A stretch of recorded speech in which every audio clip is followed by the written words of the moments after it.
Good evening, afternoon, morning, whenever you find your way to watch or listen to this. It is me, Omar, again from Between the Stripes podcast network and on the Hardware Pod with my good friend Jackson. And no, he's not camera shy. He's going through thunderstorms where he's at right now, so the internet connection is a bit laggy on the video side. But that doesn't matter. He'll have the same insight, the same good insight as always. Jackson, how's everything going? Anything to say in the opening? Oh, it's going good, man. Yeah, in Texas we never get storms, so it's kind of fun to have all that again. But gosh, what a crazy weekend of college football. Got to go to college game day. That was at the Texas State Fair, so that was awesome up there in Dallas. But man, what a wild week of college football. And I'm not just talking about Alabama and Texas A&M. No, absolutely. I mean, honestly, at every level in the top 25, every conference really. UMass getting their first win since early 2019 or mid 2019 against Yukon in the sicko game of the century. Big props to Walt Bell out there. So yeah, just an amazing week of college football. But I mean, it just feels good. It feels good this year with not having the somber cloud of cancellations like we had last year, and just having straight up good football, a full schedule every single week. Yeah, no, absolutely. And it's still crazy to think that we're at the halfway point of the season because it feels like it just started. It feels like we're really starting to get to know the personality of a lot of these teams. So it's wild to think that we're almost halfway done with the regular season, but I can't wait for the last half and especially for the postseason. And as what we're here for, the awards, right? As we get to see that too. Speaking of awards, I mean, we got a plan for the podcast. It was mostly your idea. Do you want to talk about what we're going to be doing in the coming weeks now that we're at the halfway point of the season? Right. So this week we're kind of gonna phase out our players of the week that we've done every week thus far. We got a couple that were really on our mind and we really wanted to shout out. But after that, we're gonna go over the Heisman race today, kind of a lot more in depth than we have in the past as far as who's our top 5 or 6 guys. And then starting every week, next week, we're going to go over the Biletnikoff, all these other position specific awards that we really want to focus on. And we'll go week by week, kind of going over who are the front runners for each one, what are some games to watch in the upcoming weeks for each one, and just kind of highlight so that when you watch the college football awards presented by Home Depot, you actually know who these guys are and all that. So that'll be awesome to see.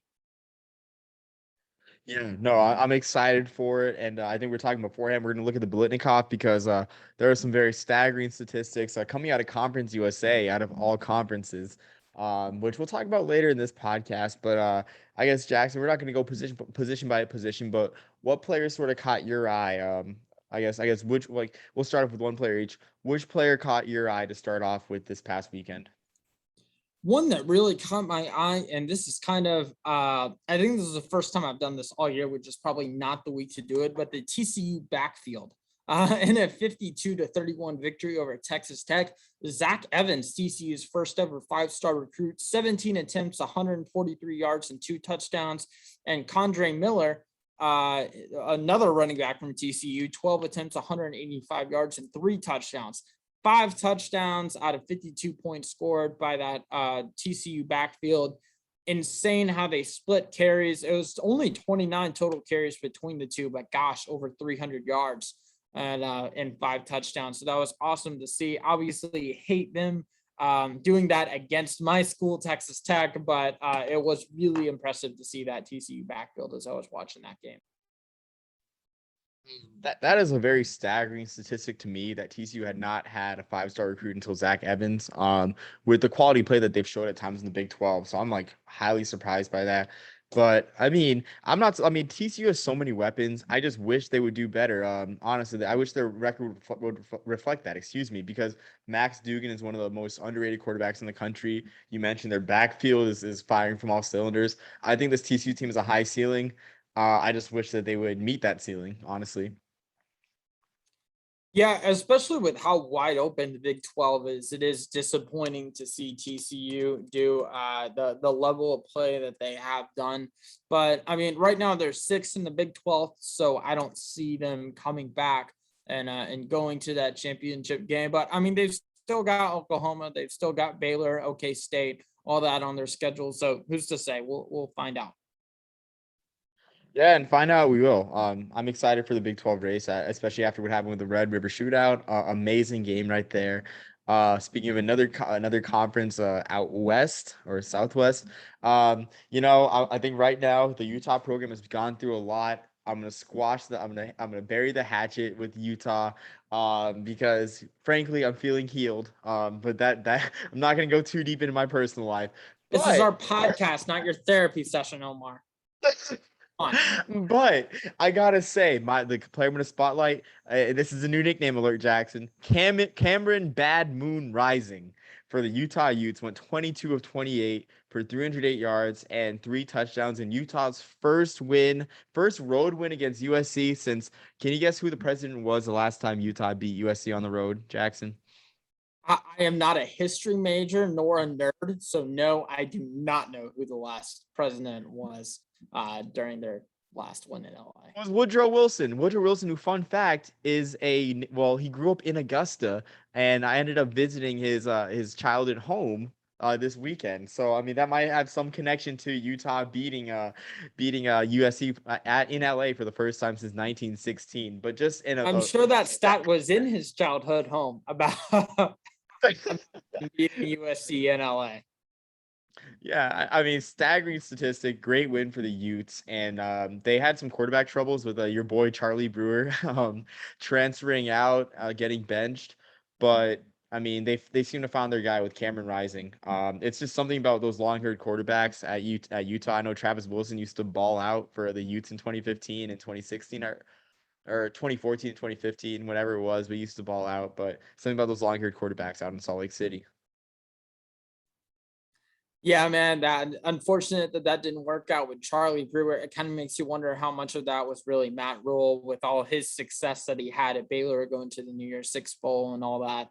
But yeah, man, I mean, happy for Utah that they seem to have found their rhythm without Charlie. But yeah, man, I'll move on to my next guy. You can't see it because I have my camera off with this thunderstorm and all that. But Dejohn Dixon, wide receiver from Nichols. I'm wearing my Nichols shirt from our spring podcast that we did over the FCS.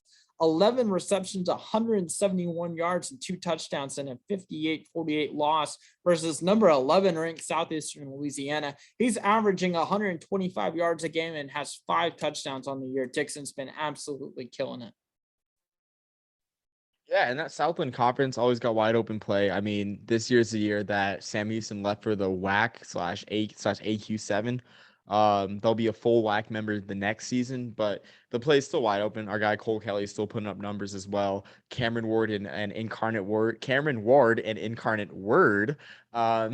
They're still balling out. They beat Texas State this year, so some really good football being played in the Southland Conference out there. It's definitely worth a watch. Their game, a lot of the games are on ESPN Plus, so tune in. Our guy Lindsey Scott's still balling out as well.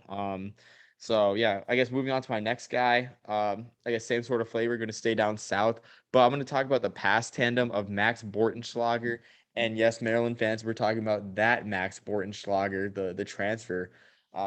He went 19 of 30 for 466 yards and 4 touchdowns. I mean, FIU lost, but that's just an astonishing rate in terms of yards per attempt, yards itself. But even more astonishing, Tyrese Chambers at FIU might have a case for the Blitnikoff Award, which we'll talk about next week, because he had 3 catches for 201 yards and 2 touchdowns.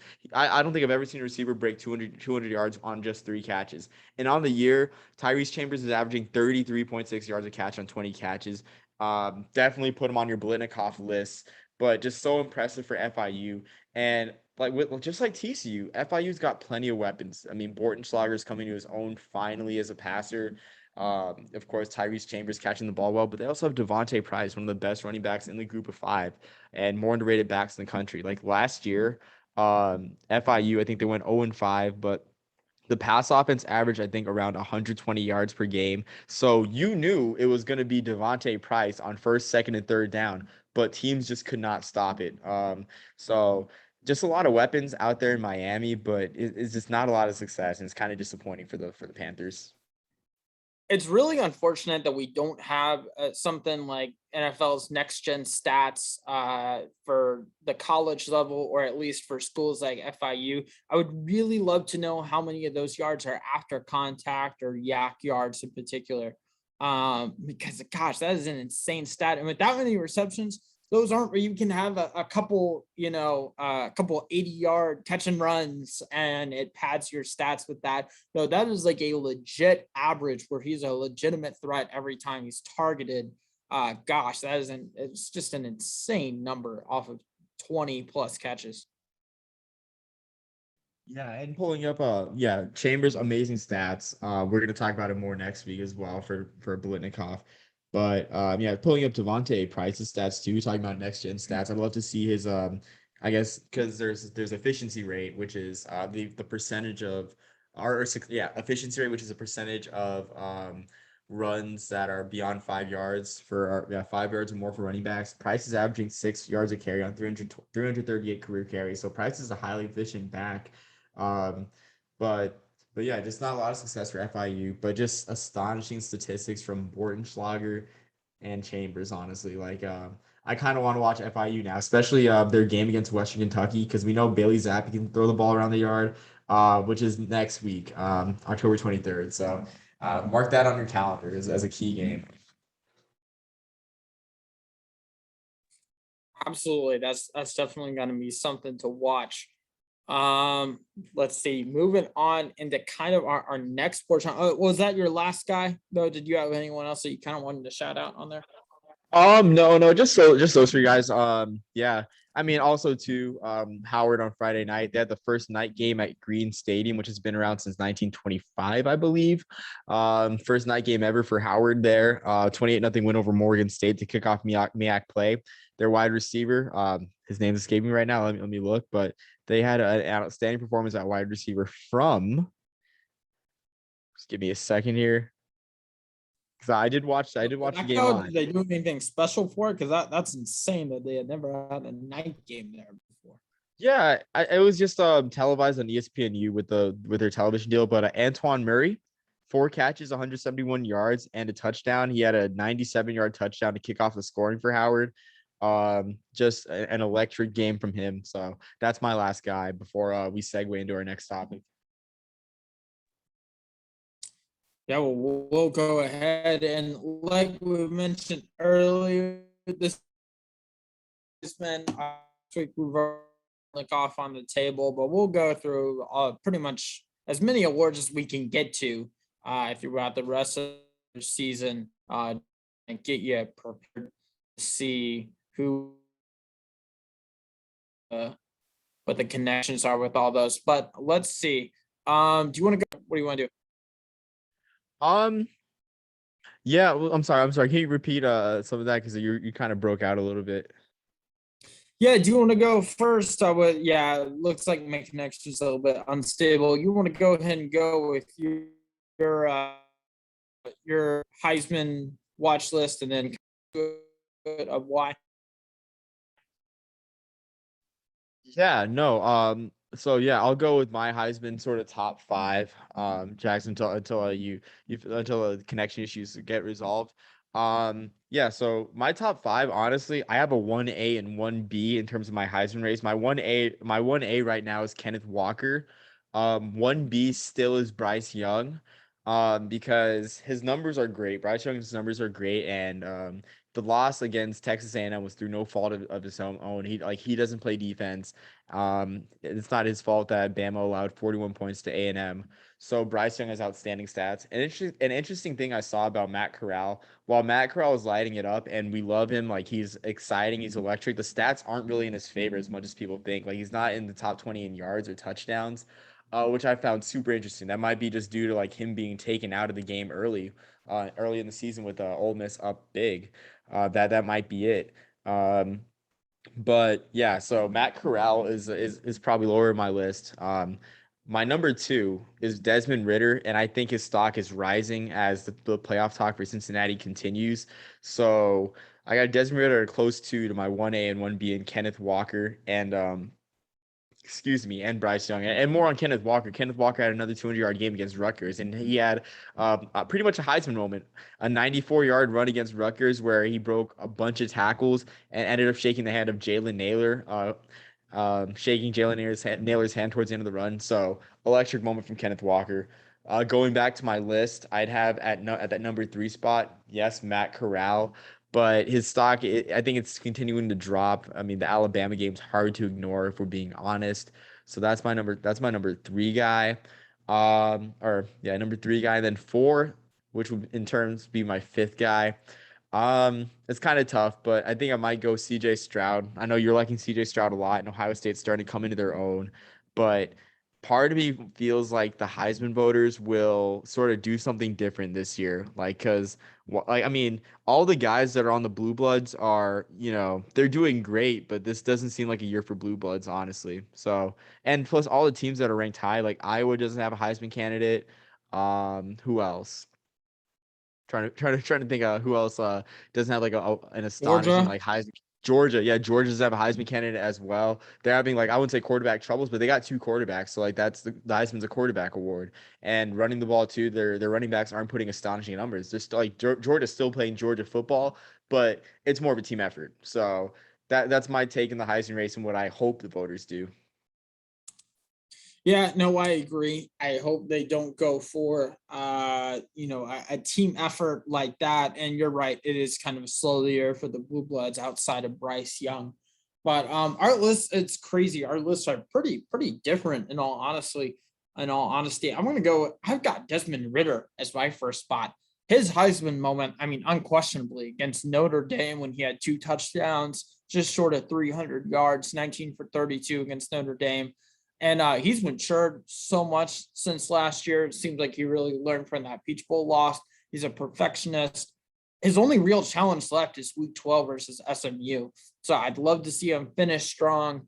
And I mean, he's got the strongest resume, and it's not just because he's undefeated. He's got the win against a very good Notre Dame team. Second, I've got Bryce Young. That should be no surprise. I mean, on pretty much everyone else's, he's first. His Heisman moment, that win versus Ole Miss, that loss versus Texas A&M, I think it does hurt him. If you watch that game, he did miss several big throws. I'm not even saying that they would win the game, but man, they probably wouldn't have been put in such a close position at the very least. Gosh, it's tough to see because they probably would have won that game if he had hit a few of those. On the year, 136 for 196, 1,734 yards, 20 touchdowns, and 3 interceptions. So obviously he's done great statistically wise.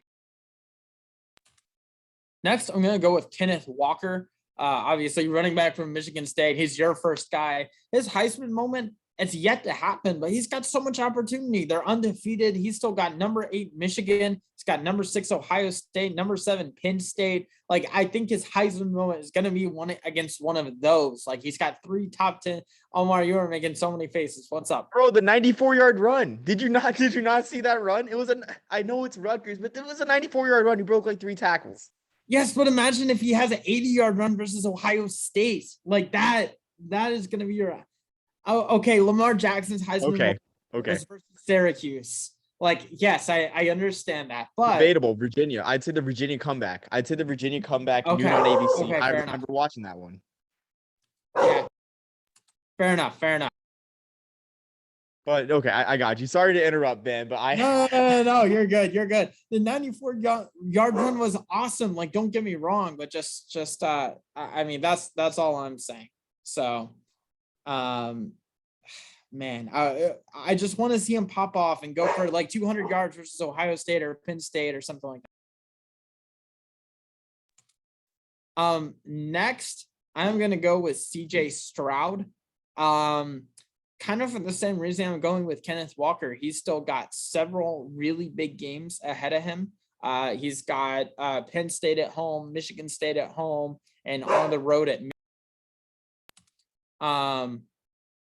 So I've got him. He's top 5 in touchdowns in QBR, and that's without padding his stats versus Tulsa, which makes it really impressive. 10 touchdowns and 0 interceptions in his past 2 games. So I really think that CJ Stroud's getting hot at the right moment before this difficult stretch. Because I mean, I don't care who you're playing, and I think that includes records. 10 interceptions, 0 are 10 interceptions, 10 touchdowns, 0 interceptions is an impressive stretch no matter who you are. Number 5, I got Bijan Robinson. It really hurts him being on a 4-2 team, the last non-quarterback to win the Heisman and not go to the national championship. Ron Dane, the Wisconsin running back from 1999. It's a different day and age. I don't see Bijan winning it, despite how excellent of a performance he's had with 125 attempts, just short of 800 yards and 8 touchdowns. But I'm just saying he's had such an excellent year. I really want to see him recognized. Finally, I do have Matt Corral. His Heisman moment is a week 1 and beating Arkansas by just 1 point, especially after how badly Georgia beat Arkansas. He is yet to throw an interception this year, which is really impressive. But a 3-score loss to Alabama, especially since Alabama isn't unbeatable anymore, it really weakens that resume by a significant amount, I think. Yeah, that Ron Dane point, that's intriguing because yeah, I feel like on a running back you have to be on a national title contender, or the year has to be devoid of like really good quarterback candidates. I mean, think about it. Devontae Yeah. Smith, Derrick Henry, Mark Ingram, Reggie Bush, like all those guys were on national championship teams. Reggie obviously not winning it, but gosh, like that's Oh, he's still a winner in my book. He's still a winner in my book. But yeah, like Ron Dane, that too, like it was more, I guess it was more like a career achievement award because that was his second 2,000-yard season in 1999. Up to that point, just pulled up the stats really quick. Like Ron Dane might be the greatest college running back of all time. That's my opinion. I think he just simply is. But yeah, no, that's interesting for sure. And even then, that Wisconsin team went to the Rose Bowl that year. Like they beat Stanford in the Rose Bowl. The Big Ten was just not a national title contending conference in those years. Strangely enough. I want to pose a question. Before I talk about my dark horses, because I have a couple that came to mind just now. Do you have any Heisman dark horses that you can see sliding up with certain circumstances? You know what? I don't. And that is not something I really looked into. I would have loved to be saying Jake Hayner right now, but that didn't work out after that loss to Hawaii. But no, I'd love to hear some of yours though, for sure. Okay, yeah. So I got 2 Group of 5 quarterbacks right now. My first guy that I'm really intrigued by, Tanner Mordecai of SMU, leading the country in touchdowns right now. He's got 26 in, is it 5 games? Yeah, he's got 26 touchdowns in, I think, let's see, is it 6? It might be 6 games. Yeah, 26 touchdowns in 6 games passing the ball. Um, he has the Hail Mary versus Louisiana Tech. That's, I mean, we know about Hail Mary Heisman moments, Doug Flutie.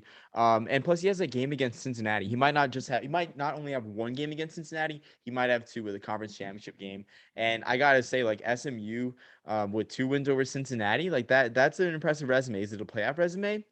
I don't think they'll see it that way, but if they're looking at Cincinnati as the number 3 team in the country right now, and SMU ends up beating them once and then twice, that might cause some, like, I guess sort of a philosophical crisis within the playoff.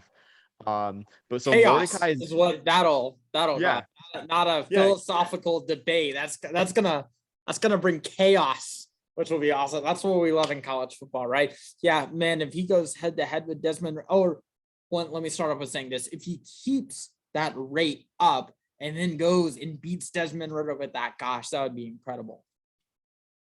yeah. So I mean, sorry, I guess I kind of spoiled my next guy, but if Tanner Mordecai keeps it up, he's on pace for 52 touchdowns this year, and of course, getting a 13th game in the title game, like he could reach realistically like maybe 55, but I'm just gonna cap it at 50 because things happen. Like he might get taken out of games early, depending on who he plays. So that's who I like. A couple other guys I'm gonna mention in tandem are Grayson Mccall And this one might be a stretch as a dark horse, but Isaiah Likely, maybe getting votes because Kyle Pitts got votes as a tight end last year. Isaiah Likely's piecing together an amazing season at tight end. The only problem is Coastal Carolina loves to run the ball. Like they have that nice option attack.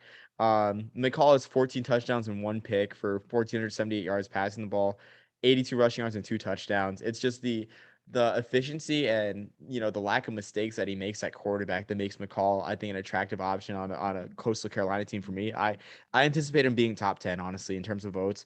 Isaiah Likely is a more intriguing case because he absolutely popped off on Thursday. Was it Friday night?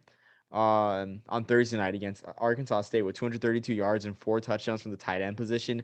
Granted, his earlier games weren't great.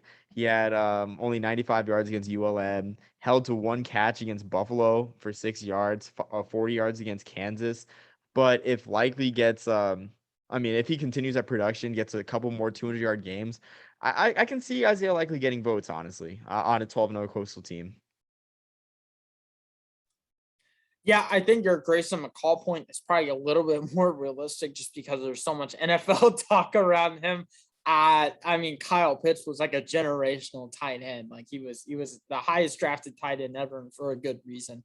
So especially with being at a non-huge brand school like Coastal Carolina, but he deservedly should be talked about with that. But gosh, Grayson McCall, yeah, if Cincinnati and SMU weren't having the seasons they were, we'd be talking about Coastal Carolina a heck of a lot more on a national basis than we are. Yeah, and I want to throw in one more guy. I guess into my Heisman race that I just like completely spaced on. I probably should have written it down before, but Sam Hartman, honestly, um, if Wake Forest goes undefeated, honestly, I don't see why Sam Hartman would not be a Heisman finalist.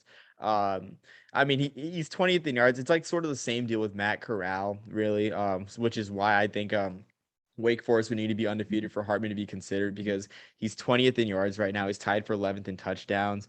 He had that overtime touchdown against Syracuse. That's a Heisman moment in my opinion. There's also big games too. I guess games that looked big at like heading into the season, like Clemson, but they're still there in the schedule. So I got to say Sam Hartman. I'm going to place him next to CJ Stroud as a late addition to my list. I guess in the 4 spot. And like I said with CJ Stroud, because I know I had him pretty high on my list, his moment is yet to come, I feel like. And that's why I had earlier in the season, I had Desmond Ritter before the Notre Dame game.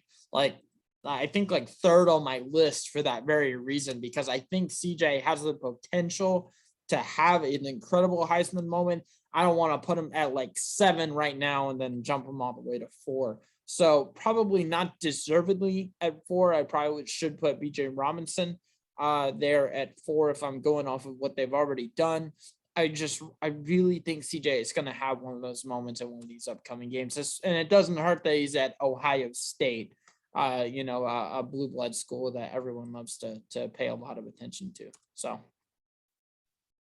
Yeah, I'm just saying too. I guess like Hartman and Stroud are in a similar position, in my opinion, at quarterback. Yeah. So yeah, especially too like, yeah. Sam Hartman, the go to the Duke's Mayo Bowl last year. I think he got picked off 4 straight drives. A different Sam Hartman, honestly, a way experienced one.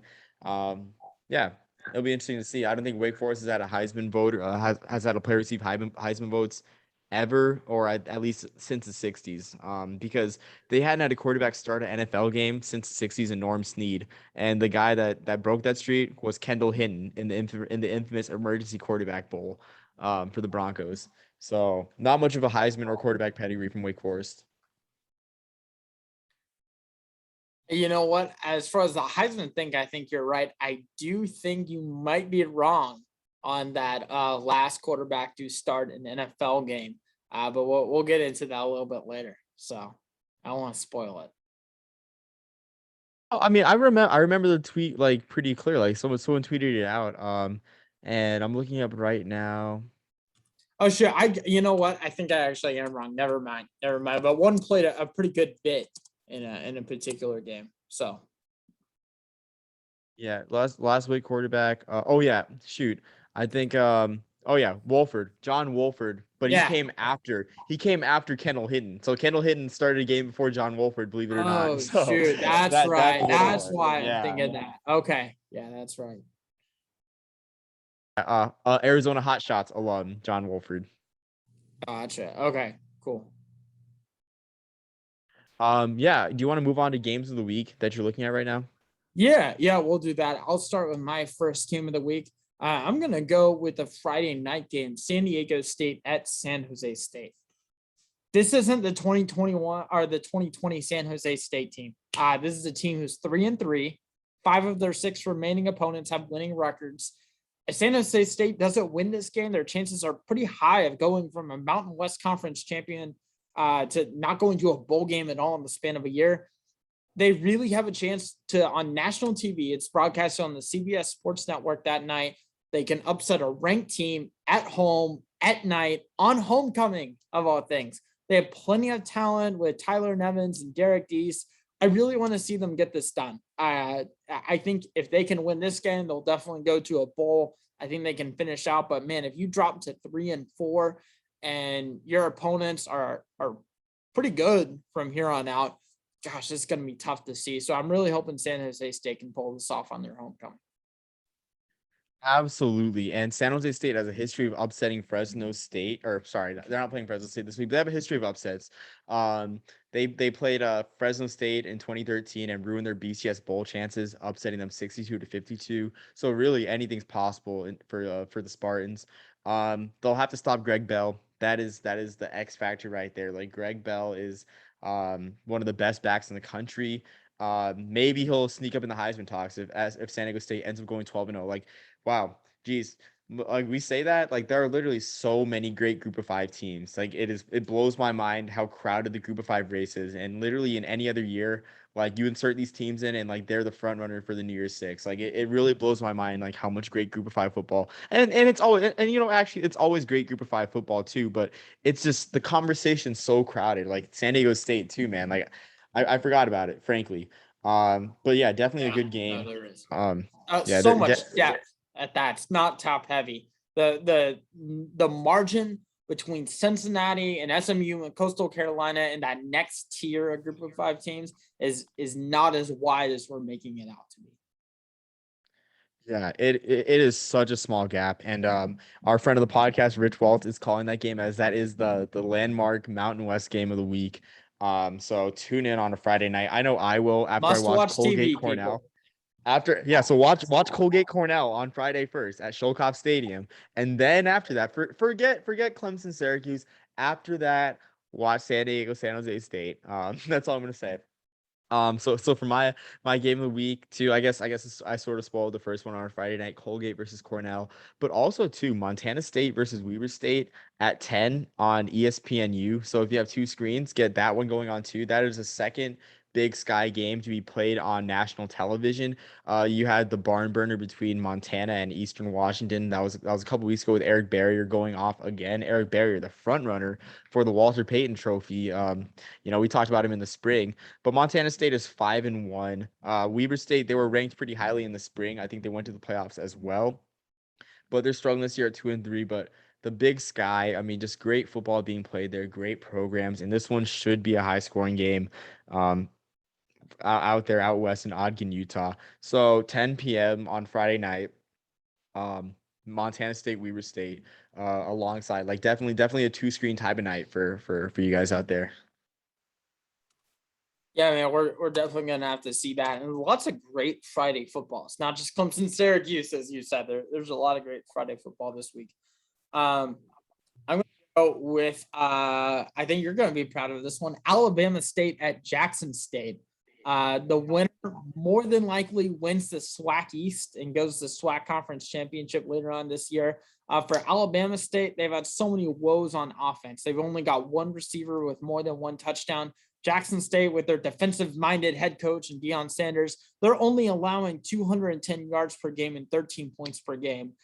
So it's really going to come down to that side of the ball, where it's Alabama State's offense. Can they just get points, enough points against Jackson State's really good defense? That's going to be 3:00 Eastern on ESPN Plus. Yeah, no, definitely. And I mean, Jackson State proved that they're one of the best, or they're probably the best team in the SWAC right now because they beat the defending champions of the spring, Alabama A&M, 66-15. Yes, the Bulldogs brought Ric Flair out for the coin toss, but that definitely was not enough for homecoming. They beat them on their homecoming too, 66-15.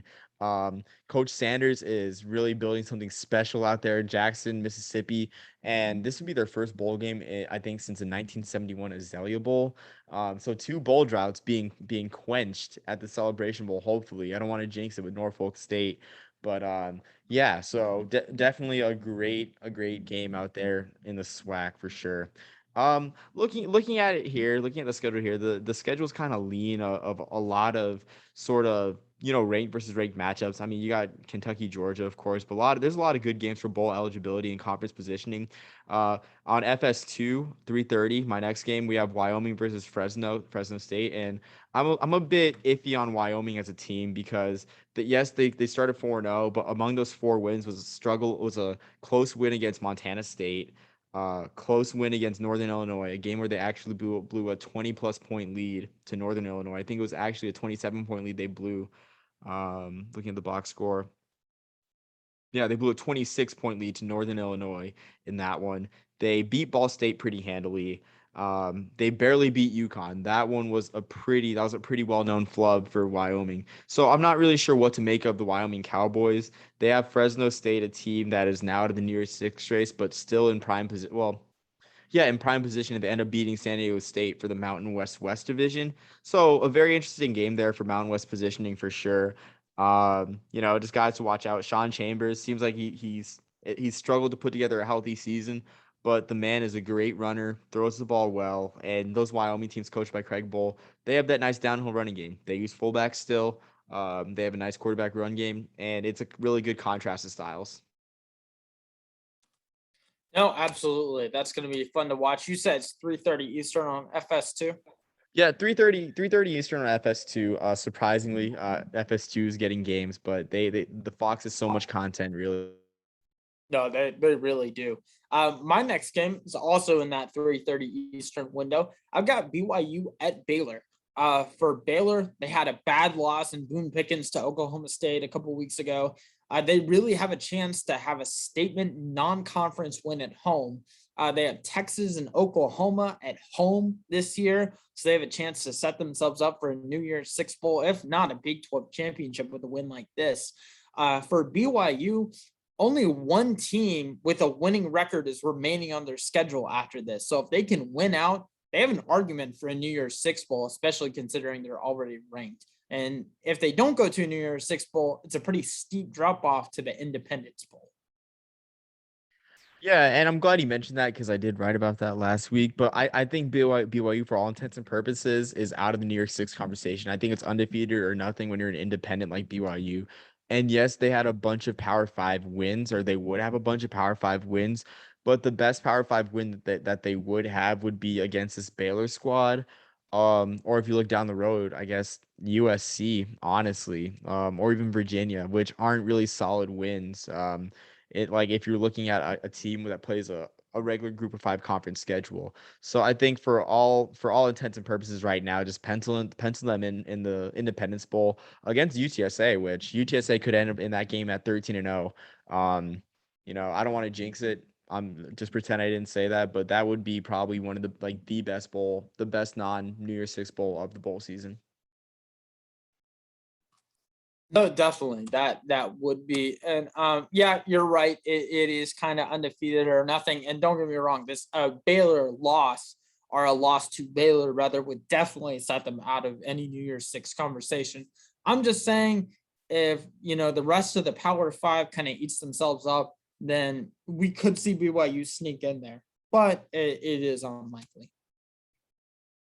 Yeah, so we'll see. I mean, an 11-1 BYU, that's just the troubles of being independent. Like they're going to find their place in 2025 in the Big 12 and everything's going to pay off. Like this was a 14-year process since 2011 leaving the Mountain West and it paid off in the long run.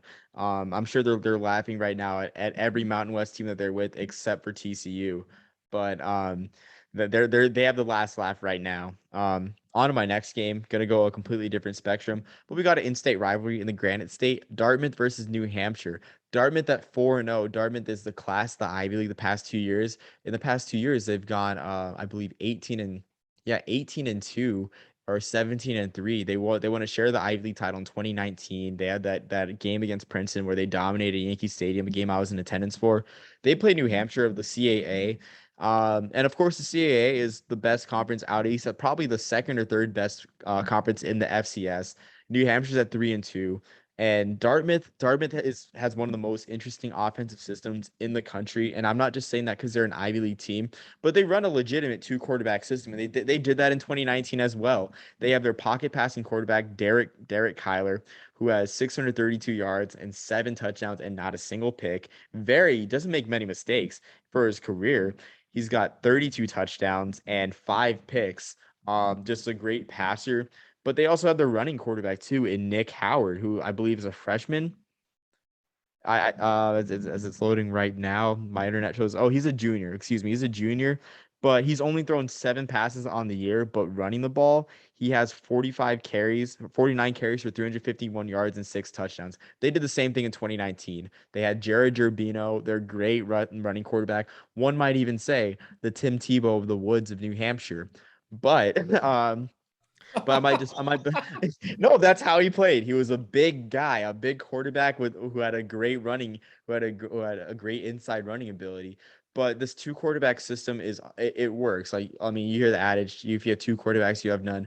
Dartmouth makes it work. I mean, they have a strong downhill run game, and they can play with, I think I'm going to say a lot of teams, like almost every team in the country. I don't know if they can play with North Dakota State or the South Dakota States or a lot of those teams that end in the NBFC, but they can play with a lot of teams in the country with the way that they play ball. So, Dartmouth and New Hampshire, 1 p.m. Eastern. You're gonna have to shell out $20 for a Flow Sports membership for that one because the Colonial Athletic Association's TV deal sucks. I'm not even gonna show that out. I mean, if you have Flow Sports, just watch it. I mean, that there's not much else to say other than, just watch it if you have Flow Sports. What cut does the CAA get of each $20 Flow Sports subscription? That's almost pay-per-view. It's interesting because what they do with that money is they pay CBS Sports for college basketball appearances on CBS. They play CBS Sports Network to be on that network for college basketball games. So they take the money from Flow that Flow Sports is giving them, and they redistribute that for more airtime. No conference does that, and if you ask me, I think it's backfiring completely. Yeah, that does not seem to be working well at all. But I don't. If you have Flow Sports, please watch it and let us know on Twitter how it went. My next game, and it's going to seem like I'm making fun of these teams, which I am going to a little bit.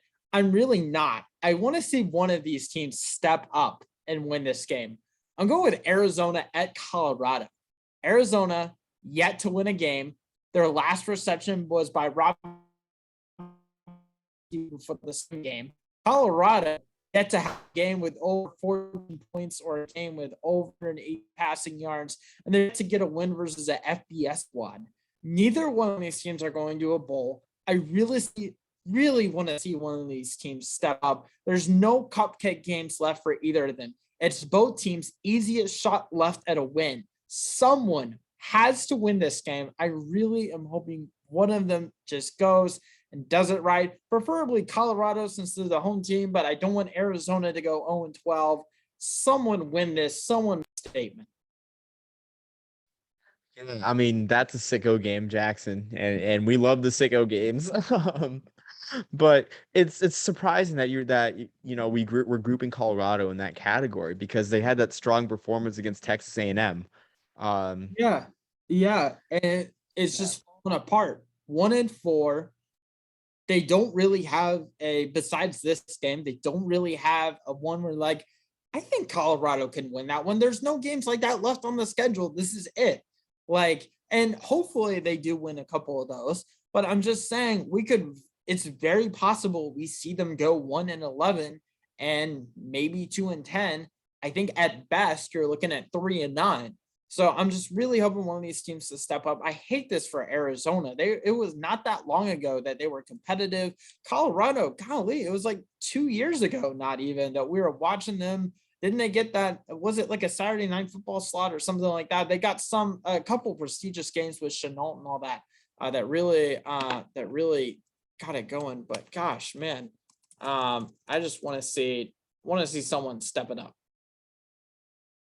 Yeah, I'm with you. I mean, I thought Colorado was ready to make the leap last year. I mean, well, last year's Yeah, abbreviated I season, was thinking. they went 4-2 Alamo Bowl. I guess they were pandemic frauds after the Alamo Bowl kind of exposed them, but they were still a solid team for sure.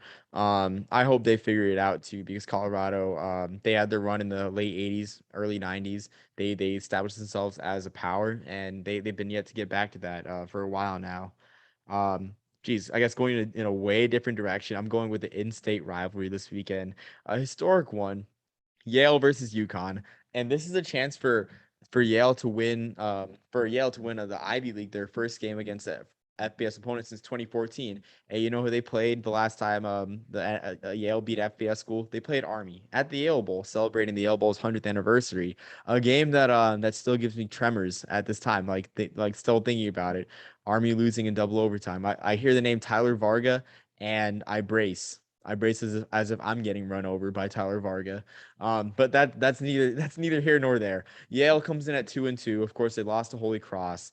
Um, they also lost to Dartmouth, I believe, as well. And yeah, they lost to Dartmouth, but by one score in overtime. So this Yale team's solid. They usually are. I like their quarterback a lot. Griffin O'Connor, the 2018 Ivy League Rookie of the Year, taking over for the great Kurt Rawlings.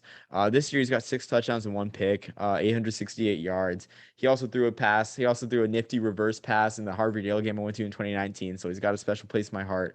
But UConn, I mean, the football power index has Yale winning this one, but with a 59% chance of winning this one, which I can go either way with that percentage because UConn is improving through the weeks. But I gotta say, man, this seems like it's going to be a Yale home game because Ivy League schools simply do rarely play FBS schools. New Haven to Hartford is a short trip, I believe. UConn fans are really disinterested. I think the home field edge is going to be with Yale here, which will play a role in this game. But 12 Eastern and CBS Sports Network, Yale versus UConn. And all I got to say is Bulldog, Bulldog, bow, wow, wow, Eli Yale. Right after you post this, it won't be the first time that UConn fans are in your mentions. It's also not the first time you have sang on the pod. So that's awesome to see also. So last time was a rap, but we'll take this too. Um, my next game is also another sicko game, Army versus Wisconsin.